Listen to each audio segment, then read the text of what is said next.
70 से लेकर 80 के दशक के मशहूर खलनायकों में से एक रामी रेड्डी की बात करें तो इनका खौफ ऐसा था कि जब इनकी एंट्री बड़े पर्दे पर होती थी तो तालियों से इनका स्वागत हुआ करता था। जितना विलन को तवज्जो फिल्म के माध्यम से मिलता था तो उतनी ही लाइमलाइट रामी रेड्डी के खाते में भी आया करती थी और यही बड़ी वजह थी कि बहुत ही कम समय में रामी रेड्डी ने अपने खूंखार अदाकारी से लोगों का मन भी मोह लिया था। 80 व 90 के दशक में हिंदी फिल्म इंडस्ट्री के कई सारे खलनायकों को इन्होंने मात दिया और यही बड़ी वजह थी कि रामी रेड्डी एक समय बॉलीवुड फिल्म इंडस्ट्री के सबसे चहेते विलन्स में से एक थे जो 90 के दशक में हर दूसरी फिल्म में नजर आ ही जाते थे। 1 जनवरी साल 1959 को आंध्र प्रदेश के वाल्मीकिपुरम गांव में इनका जन्म हुआ था और इन्होंने हैदराबाद की उस्मानिया यूनिवर्सिटी से पढ़ाई की और जर्नलिज्म की डिग्री भी ली थी। उन्होंने कई सालों तक मीडिया में काम करने के बाद फिल्मों में काम करना शुरू किया था। आपको जानकर हैरानी होगी कि 80 से लेकर 90 के दशक एक विलन के रोल के लिए रामी रेड्डी को काफी पसंद किया जाता था और उनका बोलबाला हिंदी फिल्म इंडस्ट्री से लेकर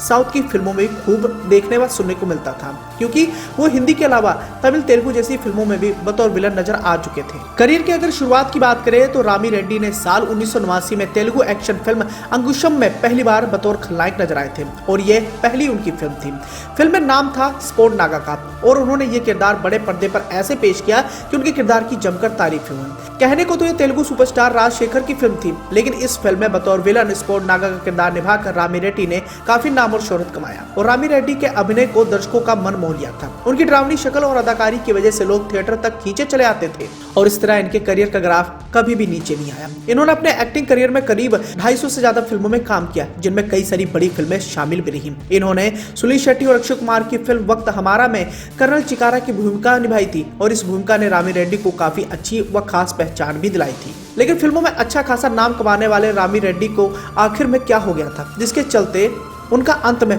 बहुत ज्यादा बुरा हाल भी हुआ। बताना चाहिए कि रामी रेड्डी आखिरी दिनों में लीवर की बीमारी के चलते काफी ज्यादा दर्दनाक दिनों से गुजरे थे और इस वजह से मौत के पहले वो सिर्फ और सिर्फ हड्डियों का एक ढांचा बनकर रह गए थे। बताया तो ये भी जाता है कि आखिरी वक्त में उन्हें कैंसर ने भी घेर लिया था और अपने निधन से पहले एक बार जब वे तेलुगु अवार्ड फंक्शन में पहुंचे थे तो उन्हें देख लोग हैरान रह गए थे कि ये वही रामी रेड्डी हैं जो अपने खूंखार अदाकारी के लिए काफी ज्यादा मशहूर थे। लंबा चौड़ा कद काठी